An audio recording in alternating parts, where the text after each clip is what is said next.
And our next contestant is hoping all of his dreams will come true too. Not just for him, but for his biggest fan, his granddad. I'm Alex, I'm 26 years old, and I'm from Market Harborough, and I've always wanted to be a host. Hosting has always been an important part of Alex's life. His granddad used to be an LEC host. Hey guys, it's me, Quickshot. Wave at camera. But now he's retired, and Alex is living the dream for the both of them. I mean, my granddad, growing up, he always wanted to be a host, you know, and his dream became mine. And seeing him kind of do it, you know, he did a Worlds or two, he did okay. It was inspiration to me. He knows I have the draft factor. With experience in hosting prior, Alex is hoping that landing a spot on Electronic could cement his name in the League of Legends scene. I mean, I've been hosting long enough now that like every day just becomes like a desk segment. You know, there's always a question to be asked, there's always a follow-up, there's always a rock unturned. I do cringy segments at the top of every show if you need me to. I put on my clown shoes 1 foot at a time, just like everyone else. You know, life is like a desk segment, and the LEC, you know, that's pinnacle, that's prime beef, and I want to get involved in that. You know, I just don't think they know that I know that they know that I know that I'm the best fit for the LEC. 5, 4, 3, 2.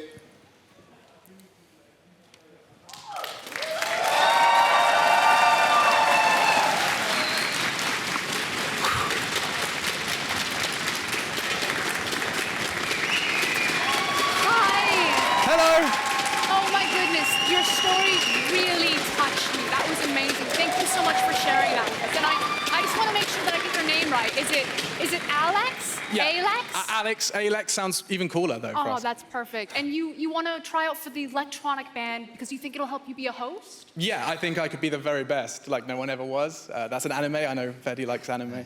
So. Okay. Oh, that's so good. So what are you going to be singing for us today? It's I Want the LEC Back by Electronic. You guys know it, right? It's a bit No, confident. He's yeah, quite you confident. do. Yeah. You sure you can handle that? That's a little tough. I'm sure it'll be got it. great. Are you ready? Yeah. Perfect. He's got paper. Why does he have paper? I don't.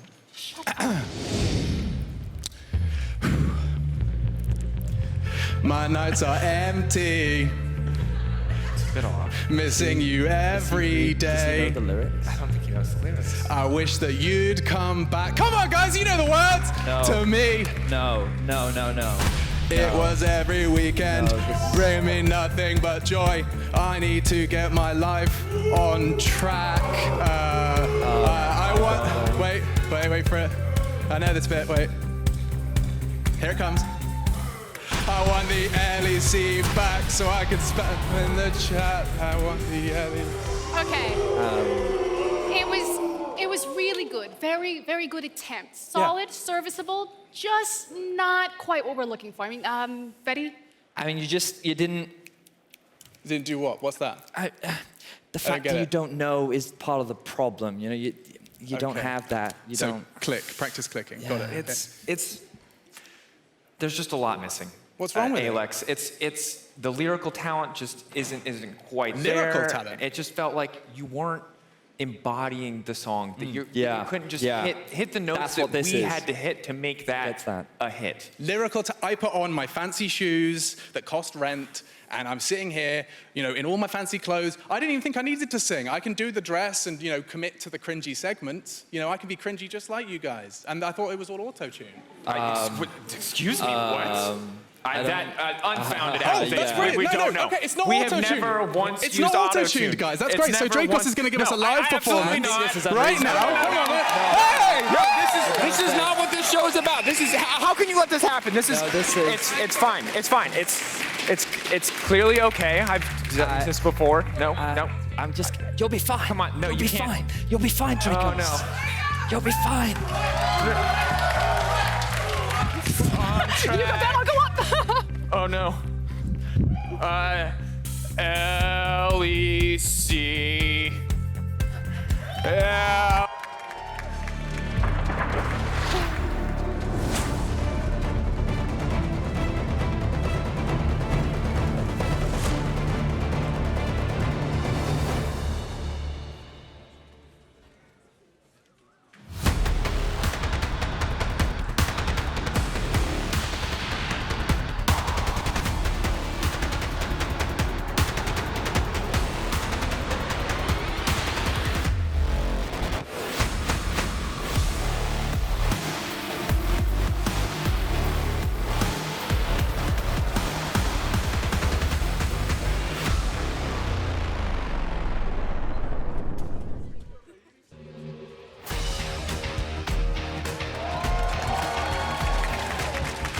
Hello and welcome to Berlin, Germany, home of the best League of Legends and singing.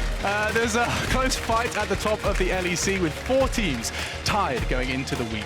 We'll see who separates themselves from the pack as Origin and Mad Lions kick off the action. In Ready Check, we'll talk about the new talent on the LEC stage, and I'm not talking about me, and get some hot takes on patch 10.3. Where we say goodbye to one of the most hated champions of all time. You celebrating Party Poppers, Frosk? Yeah, because thank God this guy can't play a Collie anymore. I still play her top lane, okay? She's still a great top laner. I'm sure we'll find a way. For some reason, I'm out of breath. Hang on a second. Slow this one down. Was it all that singing, Alex? Yeah, you know, it's about the diaphragm. I didn't have the... I didn't practice. About breathing. Yeah, I can do it better next time. You need to get the breath right, but hang on a second. Now, before we do get into the standings, we do have some key roster updates for you coming into this week. Schalke, for example, are keeping Lurox in the jungle and adding Inax as their starting bot laner. We wave goodbye to Forgiven. Short but sweet. Kind of like you, Vedi. Yeah, I would equate it, except the difference is I think I'll be back in the LEC relatively soon. I think that Forgiven made quite a powerful statement with his most recent tweet saying that what he wants is not what the organization is willing to give him. Therefore, until they're willing to find some level of compromise, he will be sitting out. Right. And I think that it is a very bold statement to make from Forgiven's perspective. I don't think that he's had the strongest split. Whether he believes that's on him or the team around him, I still think that the situation that he's put himself in is a very dangerous one. And I hope that Inax is something that can bring a change and a healthy one for the team environment. Frosk, is the idiom "a poor workman blames his tools" an expression that resonates here? If you look at social media, absolutely.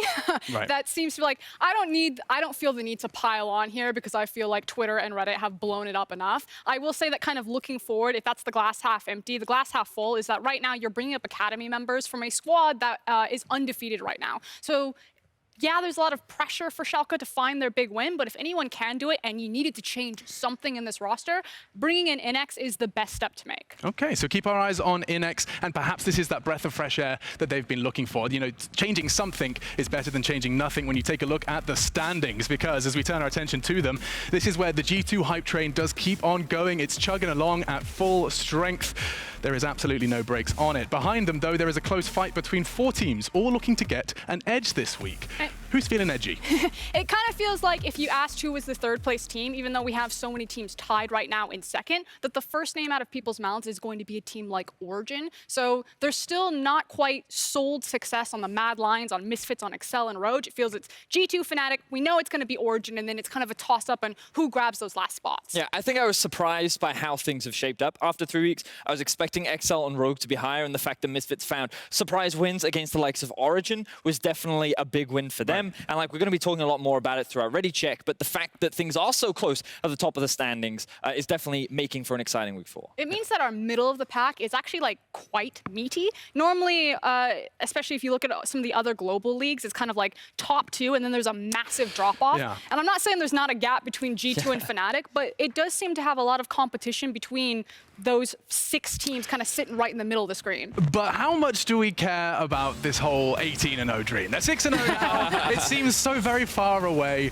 but I mean, this seems to be a conversation you guys like to throw around with the G2 boys. G2 is a team that I think doesn't really care about the 18-0. It's like a nice, happy thing that they'll take if it's available. But they're a team that's won MSI. They made World Finals. I think they've proven themselves enough. And I think the 18-0 in the split would just be a nice icing on the cake. But every time we say this, G2 then goes, I think Garen top is a good idea. And I think we can play Annie jungle. Like, this is a team. Pretty good to me. Yeah, I mean, that's the problem. Right.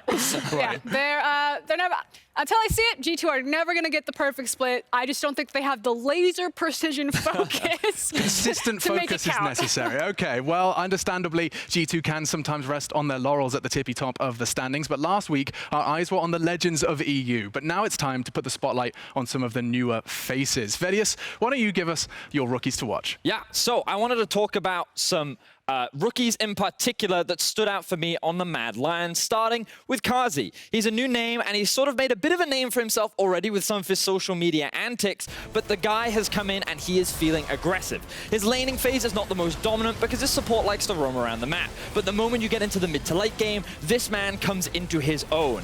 His social media presence often replicates his playstyle, getting in your face, playing fast, playing aggressive, and he seems to be an AD carry that you can rely on.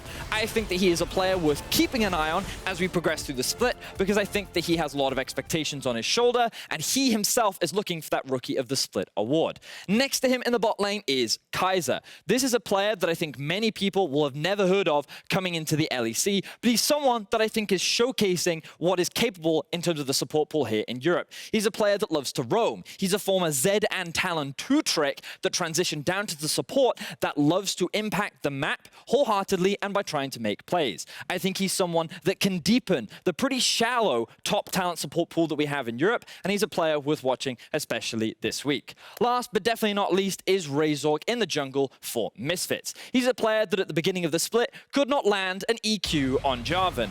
Now he is solo carrying games on Gragas. This jungler has made large strides in the first 3 weeks of the LEC, and I think that he is a core part of what is enabling Misfits' success, developing that synergy with Featherven and helping enable Misfits to have a much stronger early to mid game. I think he is a player that can offer a lot to the growth and development of Misfits from here to the rest of the split. So what you're telling me is Zed talent support, because that's what I'm hearing, and I'm getting very excited. Yeah, I was quite surprised to hear this from Peter Dunby. He was talking about how this guy went from just being a Zed talent 2-trick, but how he takes a lot of those skills and applies them to the support role, constantly looking to roam and impacting the rest of the map. But that's the name that I wanted to hear, Peter Dunn. Shout out to Peter and the coaching staff that formerly was Splice, now Mad Lions. They have a great reputation of being able to find new talent and foster it into the next chapter of LEC phases. It does seem to be a completely separate skill set. You know, like you can have a certain mechanical ability in the game, but your understanding entirely separate. I see there's independent individuals who do seem to have an affinity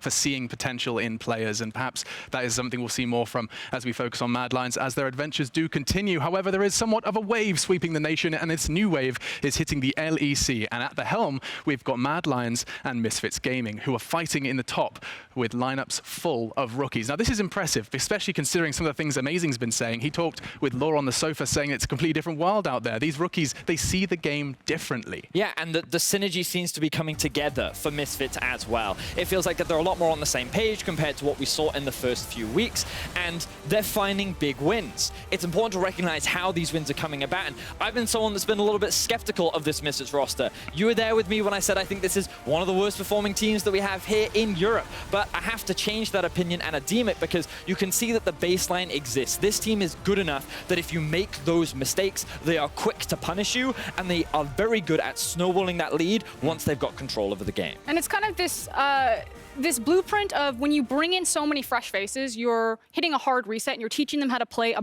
baseline of this is the type of League of Legends that you play at the LEC professional standard. And then kind of once they're at the baseline, which I think you're starting to see Mad Lions and Misfits reach up to, then it's about the individual ceiling of the pieces. You know, what can a guy like Razork really bring in the jungle? How good is his potential there? And so that's what's really exciting to me about these squads. It's that right now they're cruising towards playoffs, but not until summer we probably won't see the highs that they're really capable of.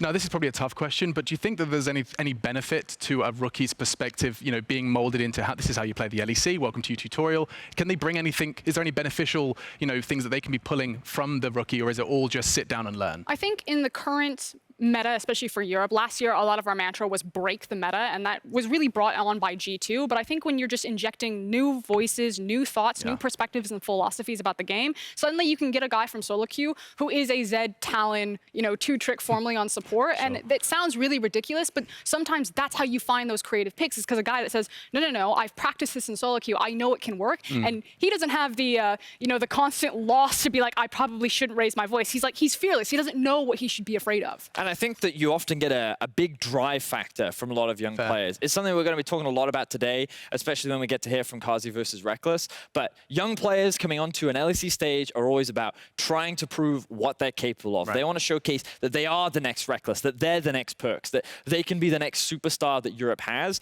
And you only have to look at Mad Lions and you see some of the potential that we've already got. Kai's are bringing out things like the Bard already. The fact that so many conversations exist around Kazi. There are so many players on these young rookie squads that bring a lot of enthusiasm to the league that force some of the older players to have to keep up, but also stay motivated with this caliber of talent. And as we do move across to Mad Lions, kind of the final point that I think encompasses both of them is that these teams, Misfits and Mad Lions, are not better than our top teams, but they are good enough to punish our top teams when they mess up. And that's why they're so competitive in the standings right now. It's that they have met a certain threshold that if you do give them an inch, they'll take the whole arm off. So they are still fairly dangerous. You need to respect them and take them seriously. And both Froskurinn and I are extremely aligned on this opinion, and Mad Lions have the opportunity to prove us wrong this week because they're going up against both Origin and Fnatic.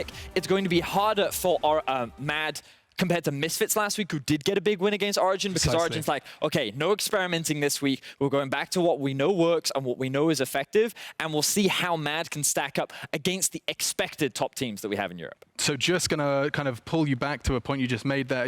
Are you kind of, not discrediting, that's not the best word. Are you kind of sweeping the Misfits victory versus Origin as OG were experimenting and Misfits, you know, were their consistent selves? Are we kind of, that's how we're sweeping this under the rug? It's less, like, don't get me wrong, the win that they got was important, and you need to acknowledge that you don't win through playing poorly.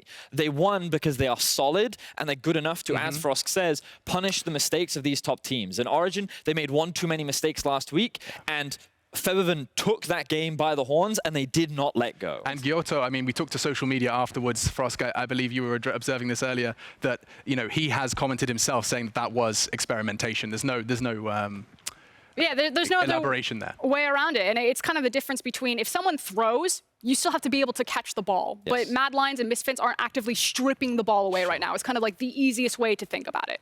Yeah, and in terms of where this peaks, I'm thinking, you know, grand scheme. This split, no one's expecting Mad Lions to be, you know, battling the top 4 necessarily consistently throughout the split. But what are your expectations for this, 7 rookies in the Rift? Well, what's interesting to me is that they're showing a lot of the same tendencies of Splice, and that a lot of their drafts are set up to neutralize. Take their SK Gaming draft, for example. SK like to go forward, so Mad Lions drafted a completely, like, disengaged style of composition, and that makes sense when you have strong voices like Peter Dunn and Mac behind them who are teaching them that old Splice, now Mad Lions system. But the thing is that this team will be completely different. It could theoretically be a Trident-style team where you can carry from every single lane. You have a carry top laner, you have Humanoid in the mid lane, and you now have Karzi, who's looking to make Rookie of the Split, and that completely washes away the identity. So it's just a matter of, can you learn the fundamentals of LEC professional play fast enough? And then once you do, what's your twist on it? Like, how do you say, we can be carries everywhere? I love that. Okay, so you've got to, not only have you got to get the fundamentals down, then you've got to decide who you're going to be.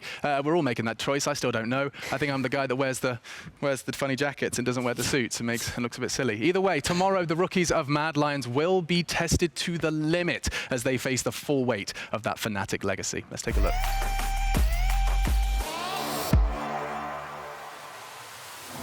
This week's match of the week is Mad Lions versus Fnatic. We get to see Reckless facing a younger mirror of himself. So first I heard about Reckless when I was around 13, and I was always like, ooh, this guy is so cool. When I came in 2014, I felt like I was so much hungrier than everyone else.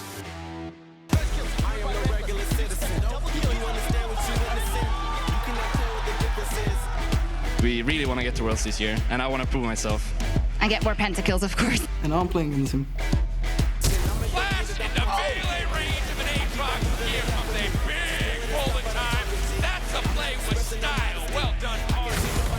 Oh, Karzi! A suplex back. That is the price of free.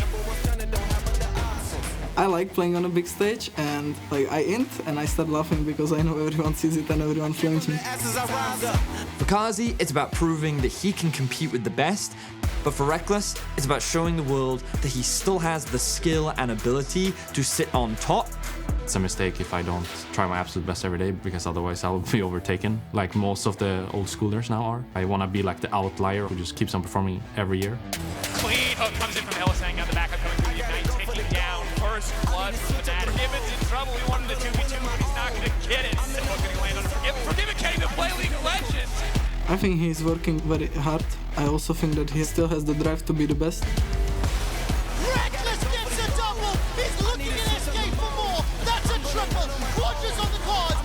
I think we will see him for a long time. We've just taken the Baron down to 50%. The equalizer goes out. There's another. That's a goal. Shadow, he's not down yet. Someone like Carsey, who's born 2002, if I don't have the same hunger as I did in 2014, which he does now naturally, he will probably have it in my number, and I obviously don't want that to happen. My goal is to be Drakos, because then I will get the Rookie of the Split, most likely. Believe it or not, this is the matchup to help determine second place. The winner of this will cement themselves in Europe after week 4. Said I'm fired up. I'm sorry your time's up. I see the top and I climb up. Came from the ashes, I rise up.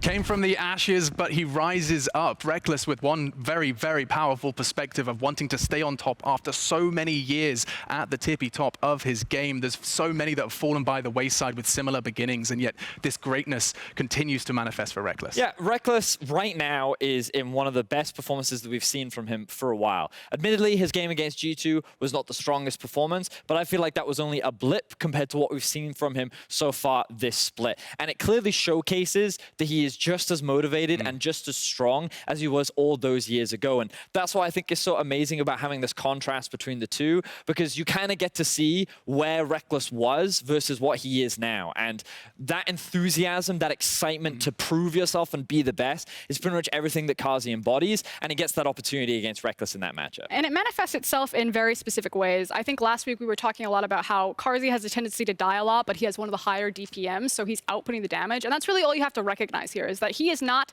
a KDA player. He's not going to play it safe and disengage from a fight or look at something and think, that's lost, there's nothing I can do here. He has the mentality that says, no, I can actually be the turn here. He will step forward, he will output as much as that he can do, and it's like, take all the crazy shots.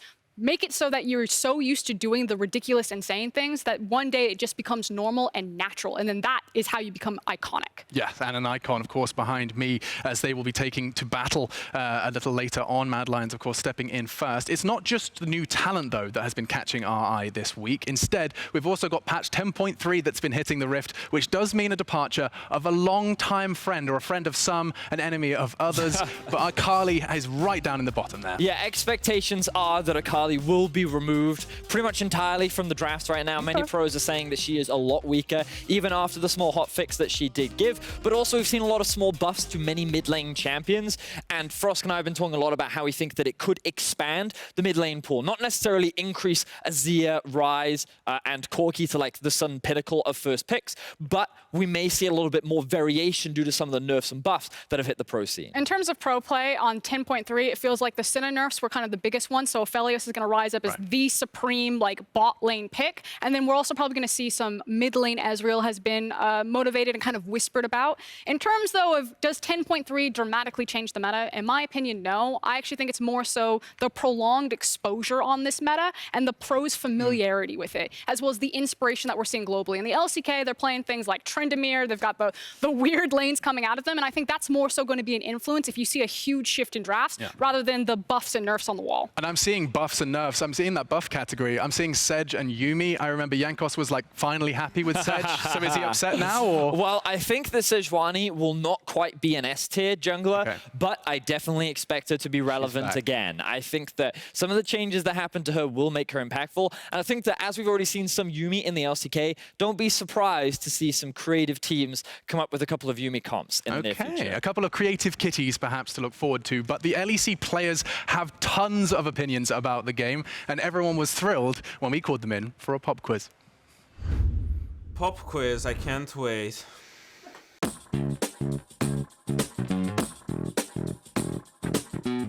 Buff, nerf, remove. Buff, Z. Then maybe Z. I think he's still pretty fine, but he could use some help. Buff Z for sure. I want Xerath buffed. Champions like Xerath, for me, are one of the most skilled champions in the game to play. So I really like seeing them in the meta. Buff Ardent. Pyke needs to be buffed. Buff Singed, because I'm the only player in the LEC that can play him. To buff Silas Jungle, because I think he's the most fun champion, and I find the latest changes to him, it changed his playstyle, and I think it's less rewarding for being skilled at the champion. But I don't really need any buffs, because I'm fine with like most of the champions. I just need nerfs, like a lot of nerfs.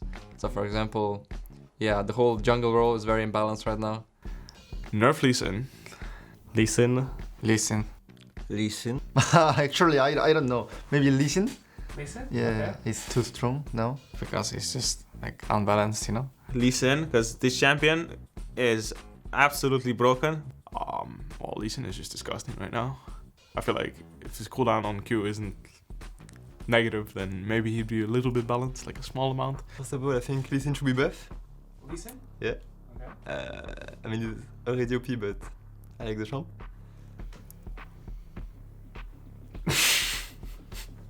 Disgusting. Akali, but it's already nerfed, so good to know. Nerf supports. I feel like supports have too much gold right now, and they're just like so strong. I don't understand why support killing me. I guess he just can't handle that when he loses, it's actually his fault because he's getting out jungled. Nerf Akali. Remove Akali. I would probably go with Akali, because I permaban her in solo queue. Remove Akali. Akali would be removed. Remove Akali because I hate the champion. I think that she's too imbalanced for 2 years in a row. I really would like to not see her ever again in my life. Range support champions removed. All of them? Yeah. So Janna, Soraka, Karma. Yeah, everything. Ornn, like that champ deals so much damage while being so tanky for no reason whatsoever. Like, and he gives 6k gold to his team, like whatever. Removed Zoe. This champ's like disgusting, just like, I don't know. I get so triggered when I play against her. Remove Zoe because there's nothing more fun than watching Zoe use a summoner spell and gain 400 bonus damage from her W and passive. That is a truly enjoyable experience every single time I watch Zoe bob ultimate forward, miss her bubble, miss her Q, and then flash ignite me for 600 damage. And basically any of the recent AD carries that have been released, so Vedius, Senna, probably remove Vedius, and then nerf Senna. Fast, please.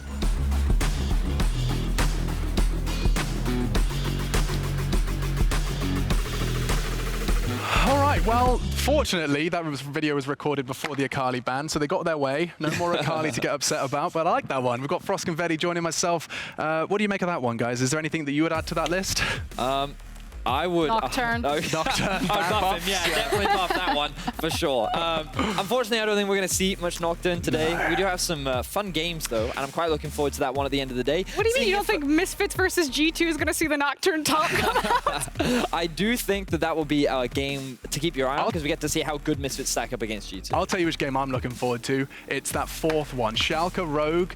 This is the first Schalke with no Forgiven. They've got nothing to lose, everything to gain, and that's exactly when the wins happen. It's great too, because it doesn't matter if they win or lose, because if they lose, you're just sitting, you're staring at Forgiven's Twitter and you're waiting for it to go off. And if they win, you're staring at Schalke's Twitter and you're waiting for it to go off.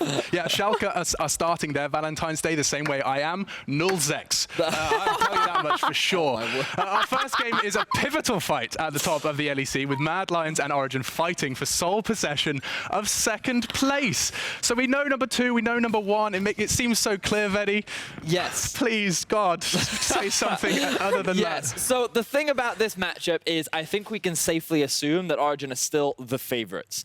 When you look at them on paper, they seem to still play extremely well. They have strong laners across the board. And as we've been saying throughout the entirety of Ready Check, Mad and Misfits fill this category of if you disrespect them, if you play poorly, they will punish you. But right now, they don't quite have the laners or the experience to be able to be proactive enough to take down some of those top teams that we still have. Sure. Now the thing is that if you are facing across from Origin and you read Andre's Twitter where it's like back to scaling compositions, because the issue is that Origin tried to go for some early game snowball looks. They were doing things like the Lee Sin, the Syndras, the Elise, and the Kianas, and there just doesn't seem to be, I think you used the word collaboration, Vedi. Yeah. Collaboration between Nuke Duck and Xerxes right now, or Xerxes and Destiny. It just seems like the synergy's not there, which I think is one of Origin's key issues and why they're not pushing tempo or pushing pace as well as they should have. So if you're mad, you're like, I'm going to grab every scaling piece I can. Yeah, I'm going I to think get it's the a game battle playing. of the scaling. It is.